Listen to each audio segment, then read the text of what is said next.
There you go. Your Coke and what? Coke and Coke, bro. Nah, ain't no Coke and Coke and cola. Coke.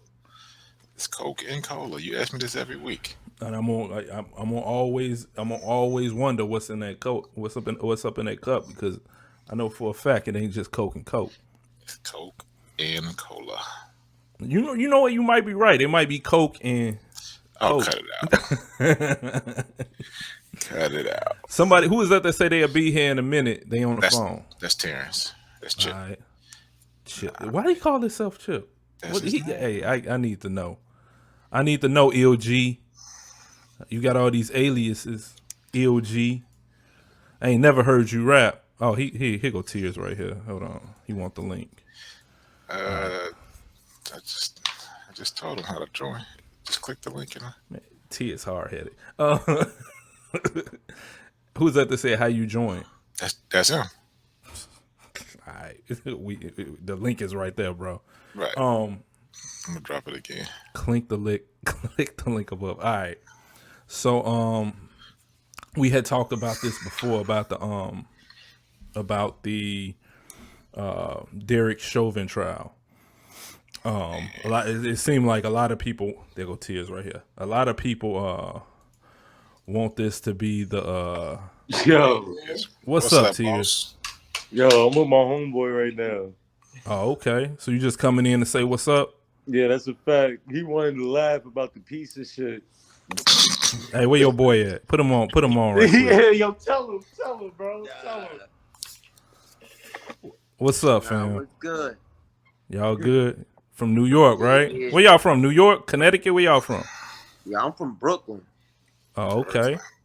Brooklyn in the house. Yeah, I'm from Bed-Stuy. I'm from the heart. Oh, okay. Tears, where you from? So you love that cardboard and cheese. New York. All right. That cardboard grease and cheese. Nah, Oh, man. come on. Yo, you see, I told you how these Don't do that. We talking about pizza. Who got the best slices? Nah, Who I'm got the not best gonna lie, pie? like, we got the best. No. Cut it out. Why? Why y'all got the best? Why you feel y'all got the best pizza out there? I'm because like I can go like the upper west side, and you know what I'm saying. I can go get a slice for like and no homo, a big ass slice like a diamond, like a diamond shape, and that pizza like it's just better. It's not that it's greasy. This is what I'm telling you, dog.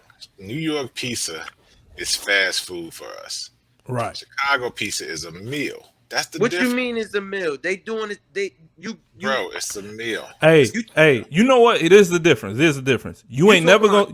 Hey, no. We ain't talking about that's trash. That's Get trash. your head split eating Domino's in Chicago. You talking about Domino's? No, we ain't talking about that. Listen.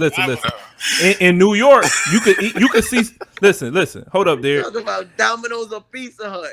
In New York, you could see somebody walking down the street eating pizza. I mean, Just walking down the street casually eating pizza. You ain't never gonna see that in Chicago, because in Chicago, that's dinner. I don't know unless somebody gonna steal y'all pizza before you eat it. That's what I'm saying. It's fast food. It's Right. like Y'all pizza is burger. fast food. You Y'all know what I'm saying? Y'all go in the pizzeria. Y'all grab a slice. Y'all fold that shit in half. You drip all the fucking goop off of that shit, and y'all can just walk down the street. Come on. You walk down the street chewing this we can eat it as motherfucker. a meal. I'm not even going live. Ain't no goddamn meal.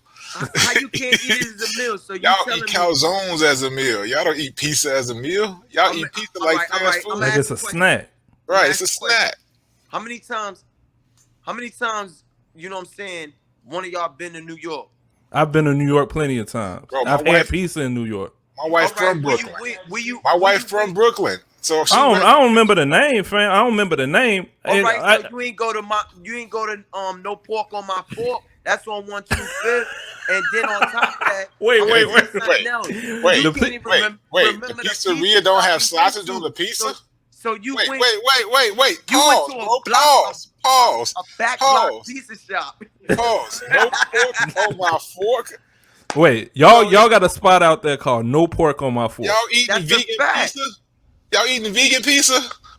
What you mean? That's it. Vegetarian pizza. What's on the pizza? What's on the If no pizza? pork on the pizza, what's on it?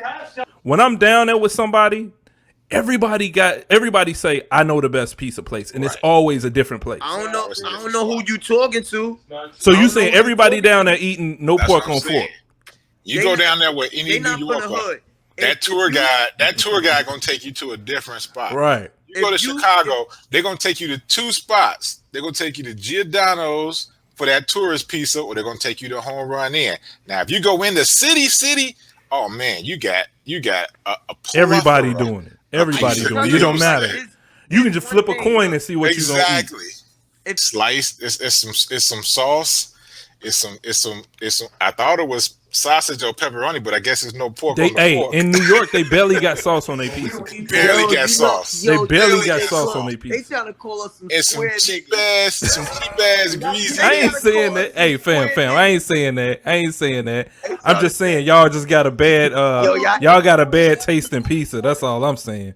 Yeah, he said. They said, y'all eat cardboard, man. Come on, man. Hey, put tears back on. Bro, We just gunning with you, bro. We just gunning with you. But y'all pizzas is squares. It is squares. Yeah. The only square pieces that we get is Sicilian slices. That's the only square pieces. That's the deep dish. Nah, this deep dish. It's like a pan pizza. We don't eat that shit. Hey, no, fam. You getting it twisted. Fam. Only people that's eating that deep dish pizza is tourists and people not from Chicago. We really don't eat that shit, bro. And it's still better than New York pizza. That was the tourist. All right, Tears, man. I'm gonna let you go, fam. All right, Brody. All right, much love. Love. Man said best served in the garage. Minnesota got some issues, bro. And if you remember back to Philando Castillo, after Philando Castillo got shot, they were supposed to invest like $12 million into police reform and making sure people had cameras and making sure people had training and de-escalation training. And since Philando Castillo, this is what we're dealing with. This is the results of their training. They ain't learned shit. And they ain't learned shit because they don't.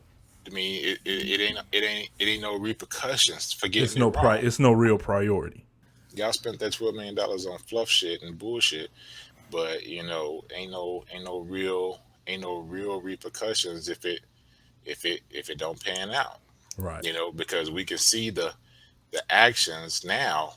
You've had Chauvin since then. You had Wright since then. You had the incident with the white guy the last couple of days not being able to pull that guy over. Wait, was that in Minnesota as well? Yeah. So the guy who what about the guy who did you see the one where the guy drugged the cop on the car? Yeah. The cop hopped on the car and he just drove off. Yeah, bro. And nobody decided to pull out their gun and shoot. The problem with policing, in my opinion, this is Derek's opinion, is they try to act like police is the military. Okay. They try to hold them in such esteem. We're gonna congratulate first responders and the police and the military. Well, first of all, right, it ain't the same. It ain't the same. And this is no offense to police or firefighters, because they sign a contract, they work a job that's high stress, high danger, but they don't do the same thing as a soldier. A soldier is the only person that put their life on the line and sign a contract in blood. Hold on for a second. I'm going to hit my little cough button. Sorry. Yeah, COVID. A soldier signed a contract in blood, which means I have to follow your rules and know that my worst day might be my death day. Like when I was in Afghanistan, this is the 2004 heart of the war. I'm in Afghanistan. We could not shoot unless shot upon. So we could see shit getting we can see shit getting sticky. We can see people walking about with their rifles out. We could see pointing at us and all that stuff. But unless a bullet came in our direction, we could not engage. Mm. Now, Wow.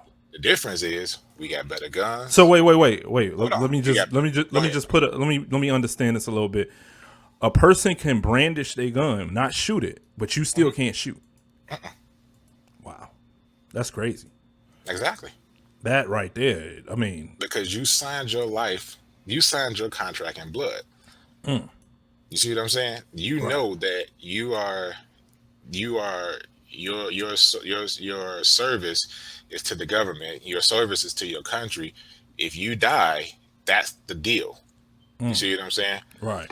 But I would tell my guys all the time, if a bullet come our way, don't run, don't panic, get cover, shoot back. Because again, we got the best training, we got the best guns. We'll hit them before they hit us. It's stupid to run into a bullet that was meant for a car. So the fear ain't in getting in trouble. The fear is I got to get you before you get me. Right. I was working when I was working counter drug. They used to go around before they went on their raids, the guys I used to work with, and they'll say, a dead man tell no tales. This was the last thing they would say to each other as they go out. A dead man tell no tales. Now, I was working counter drug in Gary, Indiana, so black neighborhoods. But that was their philosophy. If it's a conversation between what happened is between you and me, and you ain't here, then it's just me.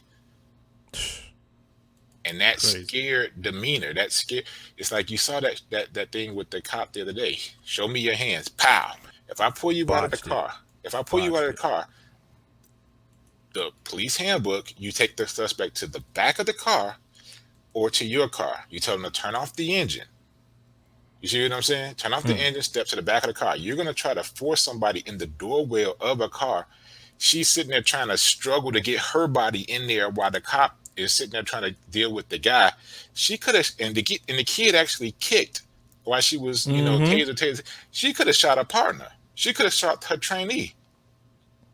But I'm gonna tase you because I'm gonna show you who's in charge, and maybe that right there is a big. There's problem. a little bravado. That right there is a big bravado from the fact that she's the training officer and she's trying to show the trainee how to do the job. And you trickle into this scenario where now you didn't shot somebody. The excuse we always hear is I was in fear. I was in fear. But like, you're the one with the gun. Like you're the one with the gun. Why are you in fear? Some of these people, they are not armed. Yeah. But you saw the video I put in the room where you had a guy who was armed. That happened in December 2020.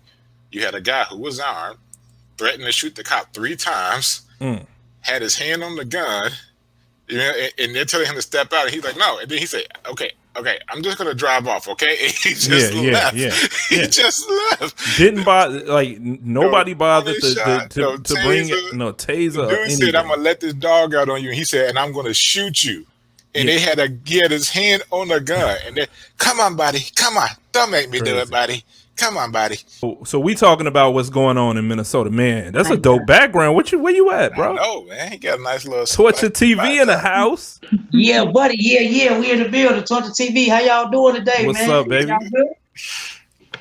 Yeah, we good, man. That's a nice setup, man. I'm liking it. What we're talking about is what's going on in Minnesota. It's looking like it's a different style of policing when it comes to black people, the interactions with police between black people and white people. Mm-hmm. I mean, I don't know. Me and Derek was talking about it. Have y'all seen the footage where it's two things that came out this week? It was one video that came out where a guy was literally just like, no, he was telling the police, I'll shoot you.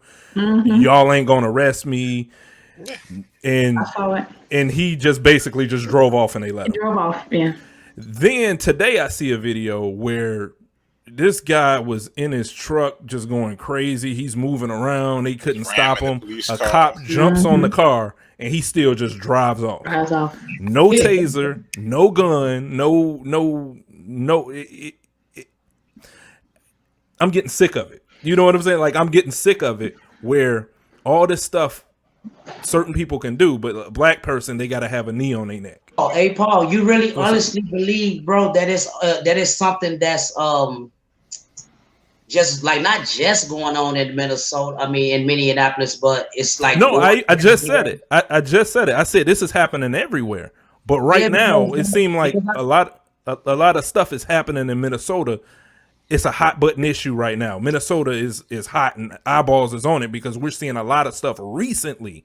Of course, we had Castile and things like that, like Derek said in 2016. But like recently, a lot of stuff is coming out of there, especially with the whole Dante Wright, the Dante Wright situation just happening literally right down the street, a couple miles away from where George Floyd died.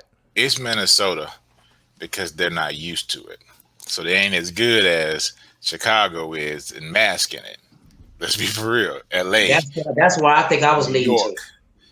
LA, New York, Chicago, Baltimore, they mask it, but it's happening everywhere. Right. It is. So you get Minnesota, and now the spotlight's on them, and they don't know how to shake it. They don't know how to maneuver past their racism and their prejudice. And so in a city with that's so new to the spotlight, they don't know how to mask it in ways like Chicago will. I mean, Chicago will have somebody with a settlement check in 30 minutes. You know what I'm saying? Yeah. Shut this up real quick. Zip, zip, zip. Like this down. You know, in Minnesota, they don't know how to move as fast as their corrupt police are being exposed. Do you think she did this intentionally? I do. No, I don't. I think she got caught up in the moment of trying to teach someone something, and she didn't follow the proper procedures for herself. Tease, what you think, bro? What you think, T-Reels? I think if I pick up a remote or if I pick up my phone, I know the difference. So it's gonna be harder for me to think that you don't understand what a taser is versus a gun. I did want to make the point that, like, to your point, I agree that Chicago maybe be a little better at masking it, but it has been a thing to where by me being so vigilant and things that's going on here, like the Lori Lightfoots of the world and all that, they're being more held accountable because it's being recorded more. But my reason for that question was, I think it's something that has already ran rapid throughout the whole of America, and some of it just epidemic, bro. This has been an epidemic way before COVID, and before COVID, bro. I'm using a play on the epidemic word. Okay. That's why I brought that up. Because everybody, COVID is in everybody's mouth. It's in everybody's brain, and it's people are taking it. This didn't even really get to a really big issue out of this country until George Floyd. Because that was just so graphic, and everything was recorded. But this T-Reels is right. This has been going on way before people had cell phones and camera phones. Exactly. We've been saying this is happening forever. We've been telling them that this has been happening forever, and everybody is just like, yeah, whatever, okay, we don't see it, so it ain't happening. And it ain't until it trickle over to them that it's like, oh shit, what's going on? Like, wait a minute, we told you this was happening. Y'all were telling the truth. These cops is really shooting niggas out here? It's more than just the cell phones. It's how much we have come to rely on social media during this pandemic. And things instantly hit social media as soon as it come on our phone. Like, people going live with this foolishness. It instantly hit social media, and there was no evidence. They would sweep it under the rug. See, that camera in everybody's pocket, you got to think of how that has revolutionized the ability to get some type of transparency, because it's not my word against yours. It's not how many witnesses you're going to talk to. It ain't even, I don't want to talk to the cops because I don't want them to bother me. It's just, I'll just go live. In 1963, James Baldwin said, America is a violent country, and we exercise that violence. We know it's violent. We enjoy the violence, but the only time y'all scream non-violence is when the nigga got the gun. Right. When we about to do something, now you want a non-violent result. Well, I can take you all the way back to Tamir Rice, Rodney King, and just like this ain't nothing. Like, even when you say 1965, no, America is embedded of hate, violence, and all this type of stuff. So, I mean, this is where we're able to get a more visual look at it. But no, let's not disregard having people in chains and all the other stuff that we can look at and say that this is why where you can even say someone got that from. I think that it's fear and guilt. A lady said something at the end of George Floyd that has resonated with me since she said it. We're asking for equal. What if we was asking for vengeance? What if we was asking for fair? And it's like every time they deal with us in a sense that if he get enraged, it might be time for me to get some karma. I gotta agree with Trails on this because it is historic. It's more than just the vengeance. It's the opportunity. It's if I see myself the way you see yourself, now I'm thinking that I'm just as human or important or as capable as you. And I think throughout history, it's been a constant need to deteriorate how we look at ourselves, how we examine ourselves, what we think we're capable of doing, and even how we think we're capable of defending ourselves in the presence of power. We go back to that conversation about the dude in a truck who was talking about I have a right to this gun. I will shoot you. Close my door. Walk away from my car. Like, he's talking to these police officers from a position of authority because he thinks that he knows his rights. He thinks that he knows that they're doing something that they shouldn't do to him. But if we had that same, it's not even arrogance. If we had that same entitlement or air about ourselves that we can exist in the same authenticity of our manhood, it will be a problem. I'll share a story. So I watched a video one day where they had all these college teenagers, black, white, Mexican, whatever, go in the end zone of a football field, right? I see that. I know what you're talking about. They said anyone who woke up one day and anyone who basically went to sleep hungry, take a step back, or however they said it, take a step back. When it all said was done, after they went through a couple of scenarios, you had kids 5, 10, 15 steps back just because of their regular day-to-day lives. Correct. So those white kids understood their privilege before they took off into what ultimately was a race. But the fun and interesting and inspirational part about that was, of course, the black kids still smoked them. Smoked their ass like but T-Reals, this go back to what I was saying. T-Reals, this go back to what I was saying. They look at us and they see something special. We, like you said, they were 15 feet, 15 yards behind and still caught up to them. I seen the video. I know what you're talking about. They still caught up to them. It's something and you might be right that maybe they see something in us that we can't see, and it fucks with them. I said, man, have you ever seen the original, the classic Planet of the Apes with Charlton Heston? Yes. It's basically they want to suppress the idea and the Jesus thought. Christ, what is that? What is that? What is that? The cat. It's that pervert cat. I thought a raccoon just jumped on your back, bro. So that was his wife touched his shoulder. Oh man, I thought it was T-Reals. I thought it was a raccoon that just jumped and bit his neck. I thought it was like wife. I thought it was the wife. Like, don't be too long. I thought it was like a hand or something. Okay. All right, go finish your thought, man. I'm sorry. If the thought of somebody being equal or better than you, and there be an abundance of people that are equal and better than you, scares them. They did everything they could to suppress Charlton Heston's character. I believe his name was Bright Eyes or something like that, because they believed that the humans were stupid. Shut up, Bright Eyes. Let's get rid of.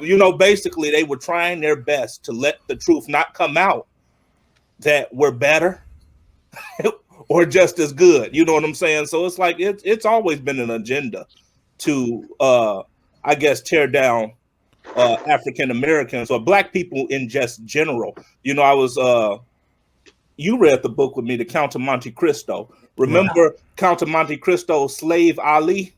Right. Who had his tongue cut out. They said that he had his tongue cut out because he was too black to walk along the water. And this was in like Tunis, you know what I'm saying? Or Tunisia. And if you read like Ali Baba or the Scheherazade of 1001 Nights, all they do is talk about every mention that they make is derogatory towards a Nubian, that they were witch doctors or cannibals or things of that nature. And one of the stories that was told, a king's wife had left him for a black. And he said, I could have dealt with the fact that she left me, but the fact that he was a black, one of the originals, he had to kill him. You know what I'm saying? So it's like, and the funny thing about that, I don't want to get too far deep in the book, Matt, but the funny thing about that book was written by a black man. Yep. Count of Monte Cristo is Alexander Dummast. Yep. Because some people are saying, well, the kid had a gun. So the police, when they turned around, you know, he only got a couple seconds to react and shot the kid. And then I'm seeing, some people also are saying the kid never had a gun. And you told the kid to turn around. That's what he did.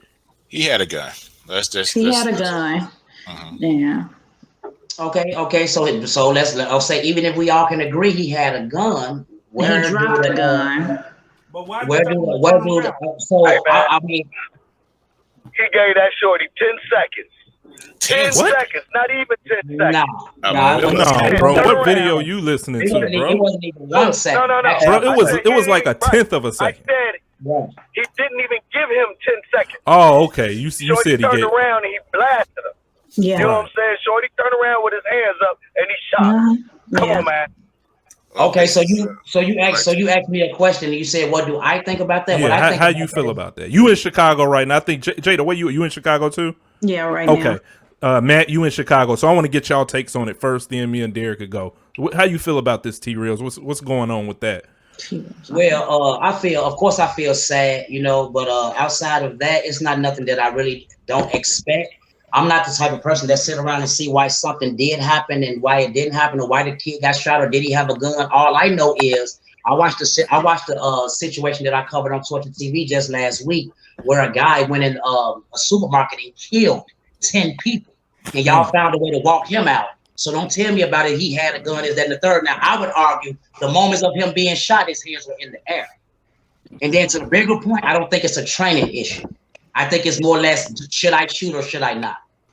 So I have a few feelings about it. The video came out and I couldn't watch it. Because to me, as a mother with a young black boy, and even at the age he is now, my son is already big. I can only imagine what my son would be, what he would look like at 13. He would probably look like a full-grown man. But when I see the pictures of this child, he looked like a scrawny child. Yes, he looked like a child. There was no mistake that this was a kid, that they couldn't say, oh, we don't know the intent that he may have had or, the influence he may have had, where for years we have watched kind of other people, other cultures, their kids do things and there's a slap on the wrist. Oh, he was misunderstood. Oh, he was manipulated and persuaded. And, there's this influence, there's that influence, and they get the slap on the wrist, but our kids are immediately sentenced to death. It makes me want to pack up and leave this country with my child and never come back. When you see the video, your mind wants you to go to the comments to see what people are saying. You know what I'm saying? I'm that type of person. I'm like, I want to see. And you got so many people that say, well, the officer, he just had a second to react. You're paid and you're trained to do this type of thing. You commuted this boy's, you were judge, jury, and executioner all in one. You gave this man a split second to, he was judge, jury, second to basically surrender. You should have told him not turn around. You should have just told him lay down on his face instead of telling somebody to turn around. So all you did was just make yourself all you tried to do is just to not make yourself a back shooting coward. That's what you did. When you sign up for this job and you're going to be you're going to have interactions with people who break the law. A person who breaks the law is 9 times out of 10 aren't going to just turn themselves in. They're going to run. Absolutely. And when you catch them, they're going to defend themselves or they're going to try to do whatever they can do to get out of that situation. You signed up for this job. You signed up to have that job. It's part of the job. It's part of the job. you have to know, and you wake up every morning knowing that when you do this job, you're going to have situations where you're going to deal with people who don't want to get caught. Now, what you said, okay, they took that job. Now, I lived with 2 police officers my entire childhood. Both my parents were Chicago police officers. I know your parents. I know your mom. Right. My mom was one of the first black officers in Chicago. Okay.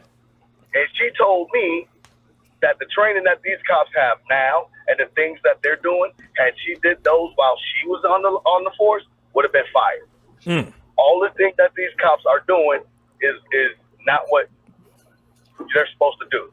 Now, mind you, my mom's buddy is a lieutenant, white, and she's like, I've never put anybody in a situation like that. My mom was on the cop, like I said, my mom was a cop 35 years. She never shot her gun at anyone. My dad was a cop 26 years. He pulled his gun, but he never had to shoot at anyone. Why? Because they were taught to de-escalate the situation. Right. Try to help these people. I want to add something to that, because I think a part of the problem is that we've allowed them to paint this picture that crime in black neighborhoods or just minority neighborhoods is representative of a war zone. And they get this mindset. Now these cops have this mindset that they go on a war. Like, you would expect for somebody to go to a war and there's going to be casualties of war. Doing a job as a cop is not war, but that's how they acting. They acting like they coming into these communities and I might have to kill somebody today. I never know. It's rough out here on these streets. I might have to kill somebody today. No, you are not at war. Check this out. If I was a sniper in the military, providing overwatch 1,000 yards away, and I see somebody running up on one of the soldiers, running up to one of the vehicles, 1,000 yards away, I can't hear, I can only see and assess. If I take that shot to protect my guys, and that was not a threat, they're going to take my rifle, they're going to put me in the brig, they're going to court-martial me, dishonorable discharge, and I go to Leavenworth. It's not that's not an accidental discharge. I took a shot that killed the wrong person in a war zone, in the cloud of war, to protect my guys. And I took the wrong shot. I'm in Fort Leavenworth. We was talking about this before, Paul. The rules of engagement in the military is different from the rules of engagements in the streets. And for these cops, you cannot tell a person to turn around and then shoot them as they turn around. He didn't say, show me your hands. He didn't say, drop the gun. He knew a gun was in the situation. And because he knew a gun was in the situation, he had decided, I'm going home. Hey, Paul, the point I would like you to look at, bro, is when he was shot, he did not have a gun in his hand. That's what we need to be discussing. That was to my earlier point. We have seen situations where multiple people have been killed, so we know a gun was involved, but we found a way to walk that individual out. So let's not put no flowery colors on this. His hands was clearly showing that he did have a gun when he was shot. Now, I would like to touch on what you were saying. I can't remember your name, Miss Lady, but I just want to agree. I just want to agree with you actually, but like kind of piggyback a little bit. So when do we start discussing, if you guys are so fearful and so thinking that it's a war zone, why cannot you guys police your community and get some people that understand, that live in our communities, to police our community? We can have a little more open transparency, because if you coming in scared because you don't understand the person, then we're going to continue to have situations like this. I would rather be policed by my own, to be perfectly honest. I wouldn't want to Me live. too. If I was a police Me officer, too. Because like you guys right now understand that I'm not upset. I'm just passionate. But if I'm talking like this to a police officer, I could be shot for it. And I don't think that I should have to scale back because that's who I am. I'm gonna tell you why. Because they need crime to make money. They don't have a job. Crime makes money. Chicago Police Department has over what? There's a 3,500 officer force. That's a big force. That's a big ass force. That's a big force. They need crime stats to get military MRAPs, which is a military up armor vehicle. They need crime stats to get weapons that they shouldn't have. Y'all see what? Do y'all see what's inside of inside of the trunk of a police car, or if some type of riot is happening? Some of the stuff they got, it's military grade shit. That's military grade gear. There's no reason that Chicago should have the crime that it has. It's the fact that they don't want to work. They don't want to do that, because this situation went down because the little device on a light pole picked up shots. Right. And look how fast that guy got there. Seconds. Yeah. But where's all the devices when we talk about the crime that y'all don't want to figure out?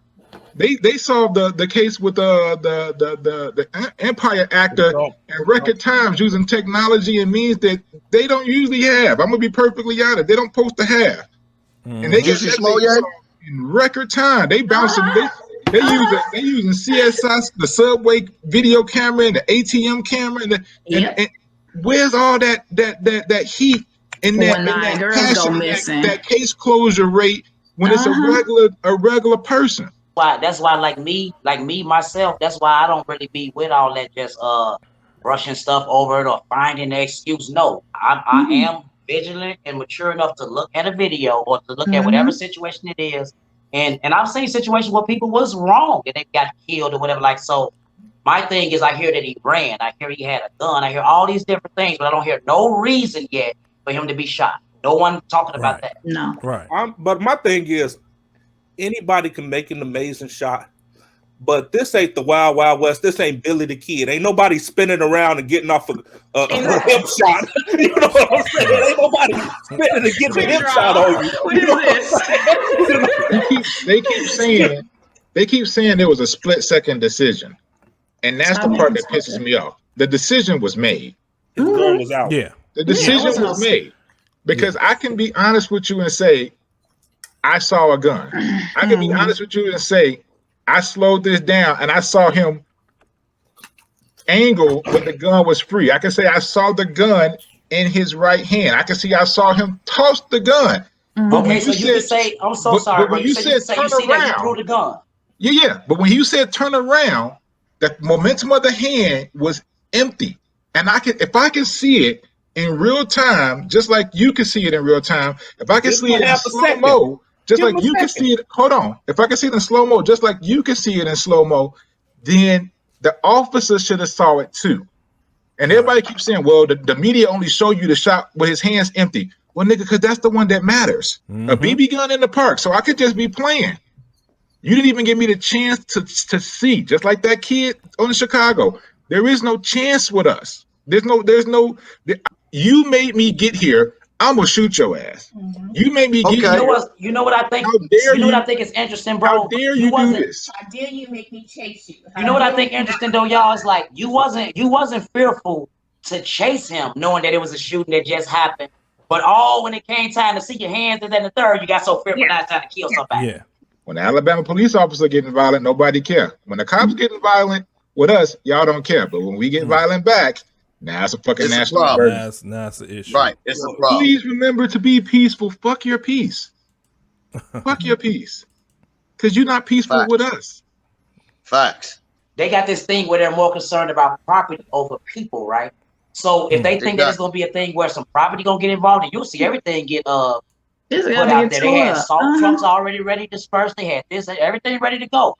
But we have to sit up here and argue, not argue, but debate or question our own eyes and say, did this guy have a gun or should he been shot or whatever? Like, man, we know what it is.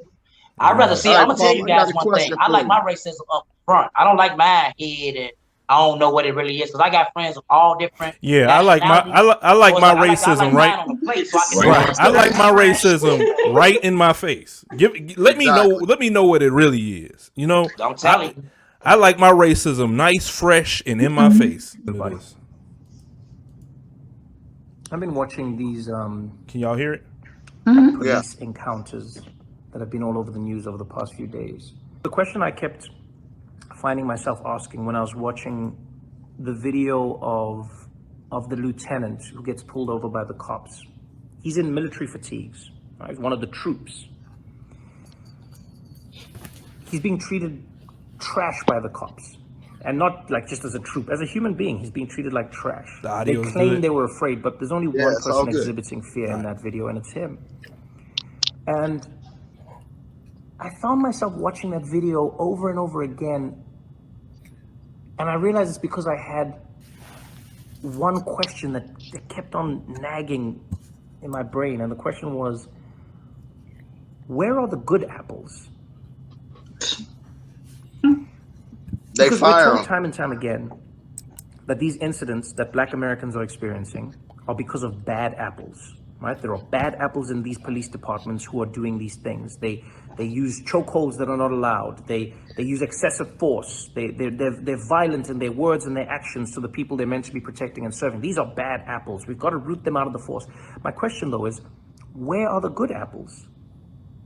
If we're meant to believe that the police system in America, the system of policing itself is not fundamentally broken, then we would need to see good apples. And by the way, I'm not saying that there are no good policemen. Don't get me wrong. I'm asking where the good apples are. And what I mean by that is, where are the cops who are stopping the cop from putting their knee They got on fired. George They Floyd's get neck? fired. Because there's not one cop at that scene. There's one cop who's on trial, but there's not one cop at that scene. You know? Where are the other cops when Philando Castile is losing his life? Like, where are the cops? You know, where are the good apples? Because it's funny how we live in a society where people who defend these cops at all costs will say, "Oh, black on black crime," and you see these people in their communities, they don't care. But go to any black community, any disenfranchised community in America, and you will find people marching against that same crime. You'll find community leaders, you'll find parents, you'll find siblings, you find people constantly saying, "Please, we need to stop this crime, we need to stop the gangs." You see the community doing something. I mean, the fact they call 911 when something happens, so that tells you something. But I don't seem to see that with the cops. We don't see a mass uprising of police saying, "Let's root out these people." We don't see videos of police officers stopping the other cop from pushing an old man at a Black Lives Matter protest or from beating up a kid in the street with a baton. We don't see that. So my question is, where are the good apples? And honestly, I believe we don't see them not because there are no good people on the police force. I think there are many people who are good on the police force. That's why they join, because they want to do good. But I think it's because they themselves know that if they do something, they're going against the system. The system is more powerful than any individual. The system in policing is doing exactly what it's meant to do in America. And that is to keep poor people in their place. There we go. Yeah. Who happens to be the most poor in America? Black people. You monetize them, you imprison them, which monetizes them again. It's a system. It's not broken.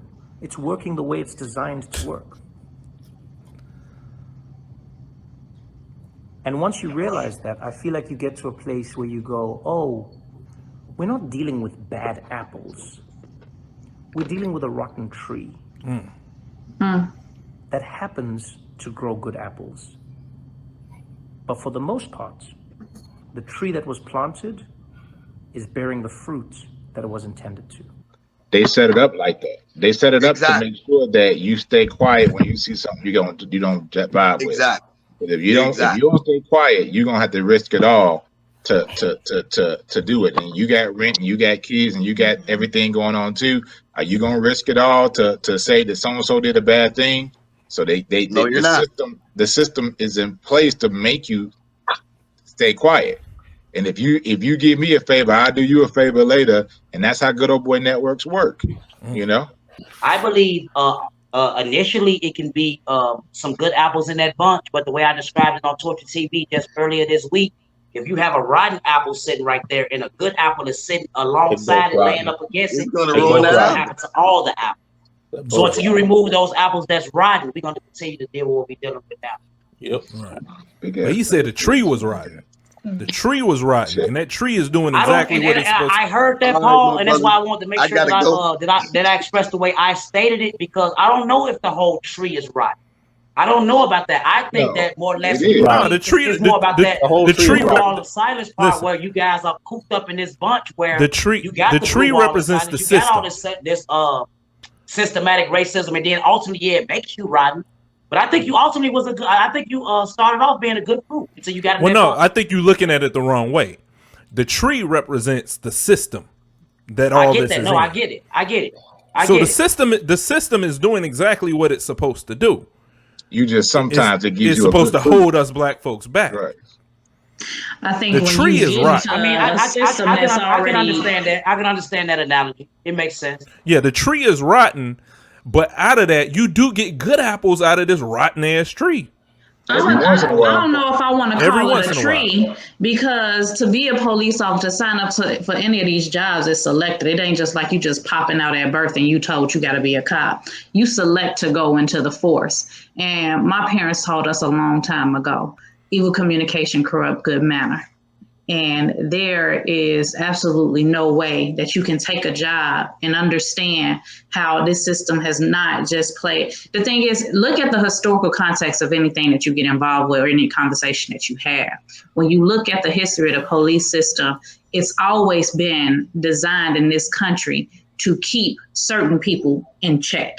Correct. Period. It's not about fighting crime. It's never been about fighting crime. There was no need to fight crime. And I don't even know. I really want to look right now and see the establishment of a police force in this country, because I'm sure it has something to do with the correlation with maybe being more organized and more evolved after slavery. I'm gonna just be perfectly honest. It was initially the slave patrol, my sister. I'm sure of it. I'm just making speculation. I'm not gonna be an idiot and call something a fact before I know it for sure. But I'm sure. I'm assured. It's called a slave patrol. There is not a tree issue. It's the system, and it's doing what it's designed. And when you attach yourself to a system that was designed to that, you've chosen to associate yourself with evil communication. There are so many other great things that you can do to alleviate some of the issues in your community that has nothing to do with being a part of a system that's going to cause me to treat people that may look like me, or treat people who may not look like me like trash, all in the name of power, all in the name of somebody else looking good, or me feeling like I'm some superhero. I get to walk home and, feel like Coxwell. No, that's not okay. It's not okay. One day, my dad woke me up just like Craig and said, "Didn't I tell you to take out the trash last night?" And I got up and took out the trash. Now, I was in a t-shirt, a pair of shorts, and a pair of slippers, walking this trash bag to the trash can. A cop runs down the alley in a car, jumps out the car, gun out right in my face. I'm still behind my gate. So he is now pointing his hand through the gate at me, right? You know our dog wasn't no punk. Aries hit a commotion. She come running out. Cop tells me, "Put your hands up." The dog comes out. He said, "Grab that dog. I'm going to shoot you." Now, I got one hand in the air, a trash bag in the other hand. This cop is about to shoot me or shoot my dog. I still don't know what the fuck is going on. His partner jumps out the car, black lady, and talks him down. He's not the one. It wasn't him. Now, obviously, I didn't, because what happened, we found out what happened is somebody had shot a cop and they took off running.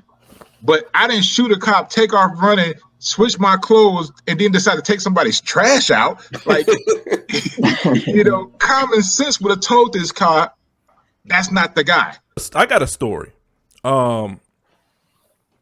Someone in our neighborhood that my brother knew, my older brother, God bless his soul, God rest his soul, he was friends with someone who robbed a bank. And the police in the middle of the night, and I mean like 2, 3 a.m., was going door to door trying to find out where this guy was because they couldn't find him. And illegally searching. I don't know who let these police officers in my house, but they damn near whooped my ass. Now, I didn't know they police officers. I'm thinking somebody broke in our house, and I'm fighting people in the dark. Really, what? Like, that could have gone. I could have died that night in my house, sleep. Like Breonna Taylor.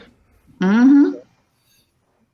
In my house, sleep, hearing noises and people talking. And how old were you at the time? 17. We done spoke at this ad nauseum, an hour 30. But here's the thing: you can't speak about this enough. It's you can't speak about it enough. It's our life. What happened is we had the 45th mass shooting in a month. In 1 month. In 1 month. In 45 mass shootings. In 16 days. And I'm not saying 45 shootings. I'm talking about mass shooting. And what constitutes a mass shooting?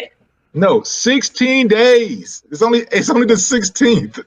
I thought that was since the beginning of the year. When I saw that, I thought that was from the beginning of the year. No, not last year. Like Derek said, 16 days. 45 mass shootings. So within the month of April, we've seen 45 mass shootings. What you guys think? Yes. I may be wrong, but a mass shooting is when 4 or more people get shot. I don't think they have to die, but 4 or more people get shot within a occurrence. I was watching Ted Cruz today, and it was funny. I don't know if it's a white-black thing, but every time you have a mass shooting, they say we can't deal with the gun issue. We have to deal with the mental health issue. Right. So as soon as we get a mass shooting, we automatically go to they crazy.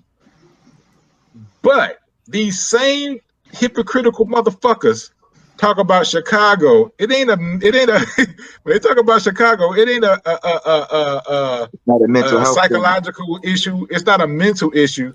Oh, we just niggas. And they don't even call that a mass shooting. They don't even call it a mass shooting. We lived in poverty. We are over policed.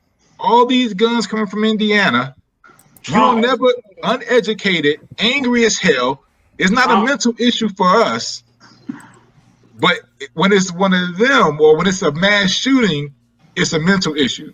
Like people say, like how violence just spread, and certain people do, certain cultures do certain crimes. Like it's getting so bad, they found a grenade on the bus or something on Madison out in Chicago the other day, a hand grenade. Damn. Y'all heard about that? Shit, no. Was it a live grenade? Or do y'all think I'm being silly?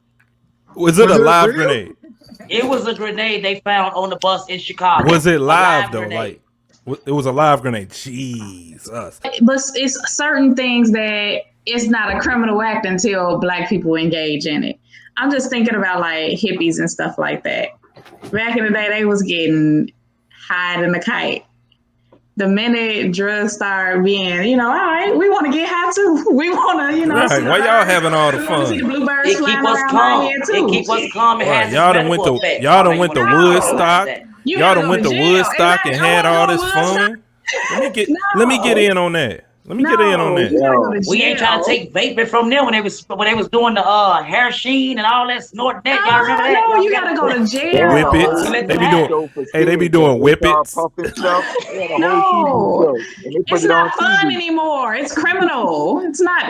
This is not fun anymore.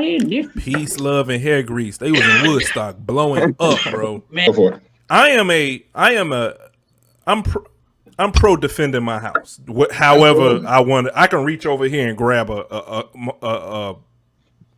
assault rifle. We keep the itchy and scratchy, so it's, right. It's I could reach over here right now and pull out an assault rifle. I got a Glock as well.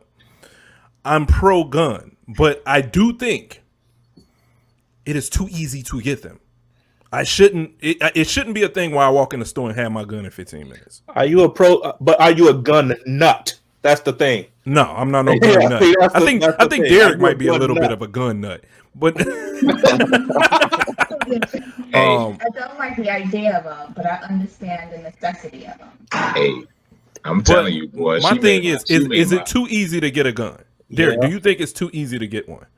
Yeah. And here's the thing. There's never going to be a hurdle, except for Chicago.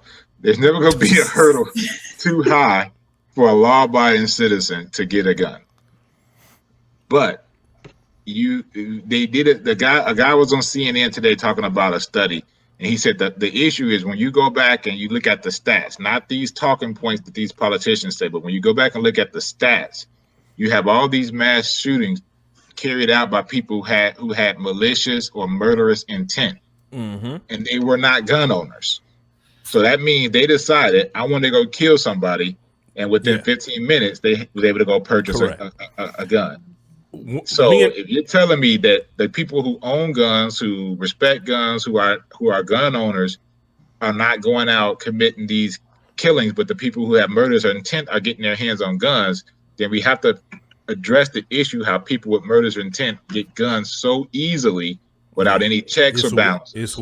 And Derek, if you remember, when we went to the gun show, there was a block on my name. Not a block. They had some type of issue. I still had my gun within 15 minutes. Yeah. It's too easy. These gun shows, it's too easy. Well, just think about Columbine. Think about the girlfriend buying the guns for the people to go shoot up Columbine High School. Not even that, man. What about friend to friend sales? Straw purchase that don't get that. Yeah, sales. Straw purchases that don't even get tracked or anything like that. There's only been one time that the NRA supported a gun change in this country. Let me guess. Wait. Let me guess. Did it have something to do with a black person getting guns? Oh yeah, ding, nigga. The only time the NRA supported any gun changing was Ronald Reagan when he was governor of California against Huey P. Newton and the Black Panther Party. Because I'd be damned if you niggas start telling me what the Second Amendment is and you have the ability to carry this gun. Bro, how fast do you think the gun law or gun control would change if every black person signed up for the NRA? Nigga, immediately. Every black person right now went to the NRA website and signed up. We would have gun reform. You don't even have to go to the NRA website. They will track the stats. If every legal and lawful black American decided, I want a gun too, the gun laws will change overnight. But my issue lies with guns, especially in America, right? Because I'm all like, to your point, the way you opened up with that point, Paul, is like, yeah, everyone should be able to protect their house. Everyone should be able to protect their person when they're out in the community, seeing that it is a unlawful country. But when you get into getting with the far as the NRA and all these different assault rifles, that's when it become a problem. Like I know I've seen guns in Chicago with clips this long. Like you're intended to do a mass shooting, like we discussed earlier, or something that, because when do it move over from protecting yourself to being violent and trying to kill multiple people? I do have an issue with that. With the NRA, well, I have an issue with that. I do have an issue with that. I do have an issue with that. I truly believe that I should be able to defend my house however I see fit. That's just my belief. But what the problem I have with it is people are just any Tom, Dick, or Harry can just, hey, here's my ID, here's some mail from my house, give me a gun, and you got a gun in 15 minutes. Background checks come like that. Right. You got a gun in 15 minutes. That's my issue. All the political people that they support and follow, and they gonna make sure that these laws is on the book. Like when they was at the Capitol, they had assault rifles, a lot of the little handguns. Okay, yeah, everybody got those. But when you can, like your friend was saying, when you can mow down 50, 20, 100 people, that's what the problem is. No, it's not. I want to match like the firepower of anybody coming in my house. Yes. I don't want to have a little gun that I have to shoot you 3 or 4 times to stop you. So would you rather have an assault rifle, is what you're saying? I want to be able to let that shit go at 10 feet and destroy you. Right. If you're coming in my house, I think we all agree on that part. I'm talking about the 100 shots and all that. That's what I'm going to do to you. But what if somebody coming in your house with the 100 shot, Tease? Say it again. What if somebody coming in your house with the 100 shot? Then I think that you probably can be trained, you know what I'm saying, to be able to use the weapon that you see fit to be able to protect yourself. I don't think because you have 100 shots and he have 50 that you're gonna live and he don't. I think if he have 100 shot and you protecting your house, then you gonna do it if he got 100 shot or 5, 10 shot. I ain't talking about walking around with it. I'm talking about to protect your home. If I got a bazooka, if I'm proficient and I don't feel comfortable with a 9mm, and I feel comfortable with a motherfucking bazooka, that's what the fuck I want. You know what I'm saying? let me challenge you on this one. And I'm not trying to change your mind. I'm just trying to offer you a different perspective. Mm-hmm. With a 2-shot Derringer, I That's can not fuck what I 2 was people up. describing, but Hold on. I can fuck 2 people up. With a 2-shot Derringer, I guarantee you I'll give you 2 kill shots with a 2-shot Derringer because that's what I train on. Okay? You can come in the house with 100 rounds, but if I could put you down with a 2-shot Derringer, you just donated 100 rounds to me. You see what I'm saying? Okay. Now, the argument that they try to make is if a cop or if a person has to engage with someone who has more rounds than them, then we should lessen their rounds. But all you're really doing is saying, I have to find a way to control the people who I don't want to have weapons versus the people who I do. Yes. Because I can guarantee you, you can give me a 7-round and I can unload and reload that 7-round faster than the person can unload their clip. It's how you agree with me then. It's how long you, it's not, it's no, I'm just saying it's a control measure. I can't take your gun away, but I will tell you which people can have smaller capacity magazines and which people can have higher capacity magazines. It shouldn't matter. They ain't never put their hands on me, touch me or nothing. Hey, I live my life a certain kind of way, and then whatever God got for me is for me. Now, if I was out here, in my backsliding days, probably had 50, 60,000 in the house or something, I might need the 100 clip. But what I'm trying to do right now with the energy that I'm putting back out here in the world, man, look, they'll break your head, be like, you know what, I didn't know that was you, little T, bro. This dude said it's backsliding. T-Reels, you was out there backsliding, boy. You was out there backsliding. Sliding on his back. Man, I was getting money, Joe. You was out there jacklegging, bro. No more. Sliding on his back. You out there jacklegging. I ain't confused no more. I hear you, I was confused. It was hard to look at. Hey, them boys are getting 20, 30,000 a day, man. I mean, shit. That was just to stay right here. I get paid just to stay here. Okay, well, I'm right here. He was out there backsliding, shucking and jiving. I hear you, bro. Hey, you tell the story about when you see me at 17 on Lake and Pulaski. What was I doing? Uh-oh, not Lake and Pulaski. Lake and Pulaski. What was I doing? I pulled up gliding, didn't I? Yeah, you did. You was clean, too.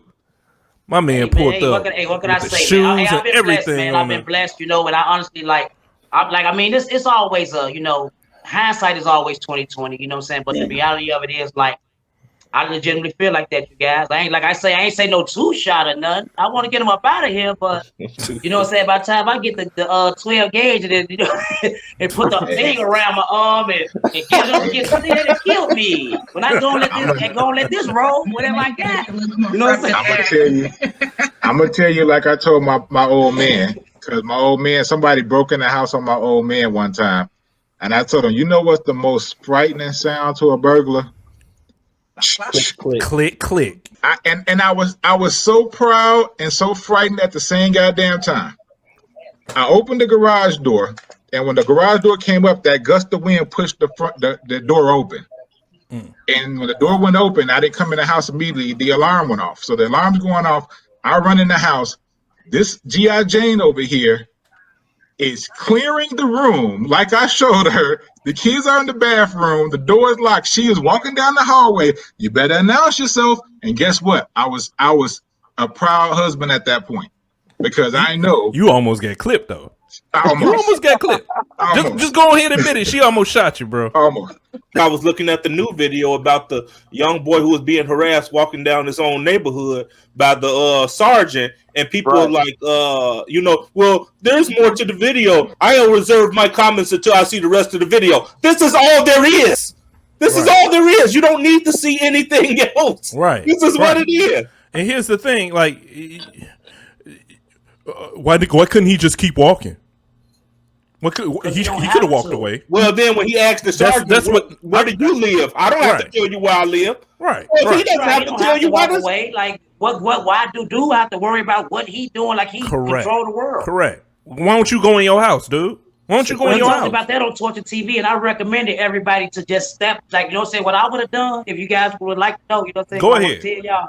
So I would have took one step back, right? And I'd have hit him right here, like in the center between his eyes, because that's how you get both of them black at one time on one punch. I can tell you, he played that 100% right. He was cool, calm, and collected because he knew somebody was taping it. But had he hit that man, And Terrence, you can back me up. It would have been over. Had he hit that drill sergeant would have smoked him like a pack of cools. That's See, look, it's like you bro, you gotta live to fight another day. See, my mindset is like not this, because I'm looking at everything. I'm looking at size and everything, bro. So you gotta understand your battle. That dude was a meat. That dude was a meat. I don't care if I'd have been running around the car. He got this fade though. I know drill sergeant. You'd have gave him that 2-piece. You'd have gave him that 2-piece. It only been one. His world. Right here. You better came with a 16-piece bucket, because that drill sergeant would have fucked him up. He could have hit him with a 2-piece and ran. That would have been the best thing, because he wasn't catching that big dude. Ain't catching that little young boy. You gonna get this fade though? No shoes on either. No shoes on or not. That man run 20 miles a day. We don't know how fast he running at 20 miles a day. I don't care. That little dude would have got up. That dude don't run it all. That little young black brother. I don't care if that dude is the fastest dude in the world. That drill sergeant is not stopping. Terrence, how long do drill sergeants run, bro? Tell him. Hey, Terrence, how fast do crooks run? Bro, a crackhead will eventually stop. A drill sergeant, bro, that little dude, hey, Derek, that little dude with a tucked low, and he wouldn't have synced that. Man, he gone. I think he gone, Derek. He ain't gonna catch him, man. He gone. All right. Cause it ain't speed. See, the drill sergeant ain't going off speed. He going off endurance. It ain't gonna be no marathon. Right. That dude would have hit. Hey, T-Reals, I'm with you. I agree with Derek though. That dude would have hit an alley. He wouldn't have seen that dude no more. You got a 35-year-old cop who chased you and still wind up catching up to you, and you 20. You in the prime of your life. Oh, but y'all watching cops? Them dudes be smoking rocks and stuff, bro. I'll be thinking this is an endurance thing. That drill sergeant has to run at 6 o'clock every morning with 18 and 19-year-olds. That little boy would have had his ass caught quicker than he knew. Do they race, bro? Or do they run? Do they race or do they run? You gotta slow down. If you run in a full sprint, you're gonna have to slow down sometime. Bro, we're not talking about endurance. We're talking about sheer speed. Hold on, I'm not gonna change your mind. Just listen to the guy in the room that know drill sergeants. Terrence, tell him. Oh no! Hey, one of my best friends is a staff sergeant for the Army. He actually a staff sergeant and the drill sergeant are two different things. His name, one of my best friends in the whole world is a staff sergeant. A staff sergeant and a drill sergeant is two different things. See, man, I'm not gonna say. Look, I'm talking about the Army part about it, bro. Like he's running 5'2", but he ain't gonna beat me like speed. A drill sergeant is up at 6 in the morning with a garbage can every morning, wrangling that bitch around, and then take 20-year-olds outside. A crook is laid back, letting them muscles rejuvenate. So when it's time to run about life and death, he gonna spray, man. It's over with. I ain't fucking with no drill sergeant. I'm just saying. I don't know, man. I think I can get away from a drill sergeant. You think you get him a 2-piece and run? I have to refer to my backsliding days. I took off on a lot of police, bro. Hold on. What do you say, Terrence? Go ahead, Terrence. Now, we done had them drill sergeants that be like, "What? Oh, y'all don't want to stretch? Oh, okay." And they just take off and be like, "Yo, catch up," and be gone. And so now you got the whole platoon running after this damn drill sergeant. One dude, and then he say, "The last person touched me. Y'all all gotta do 100 push-ups." And so you running your ass off. You can't catch this nigga for nothing. Terrence, tell him. The drill sergeants ain't no damn joke when it comes to that running. Hey man, I don't know, man. I think if it was a bet, I'd take the shorty, bro. I'd take the shorty because I'm just looking at. I gotta go with the eye test. I'm looking at dude with these big old super huge calves, like he please let me take that bet. And I'm just looking at the shorty like he look like somebody I know from the neighborhood. So right. My money on shorty, bro. I'm thinking. Hey, T-Reals, I'm with you. Shorty tucking low. Shorty gonna get down here. For how long? For how long though? It don't gotta be long. All he gotta do is hit a corner. He ain't in the neighborhood. He in a subdivision, brother. Bro, hey, that's a good He hit a behind a dumpster somewhere. He in a subdivision, baby. He hit a corner in an alley. It's over. Ain't no alleys. They trash out front. Ain't nowhere to hide, man. Ain't nowhere to hide. He in a subdivision, baby. He gonna run to the end of the cul-de-sac and be like, "Hey, I think he's getting out of there." And I know this is all fun. But if you ever in a situation where you got to outrun a drill sergeant, just stay in your ground and fight. Don't run. That's like running from a dog. Don't run.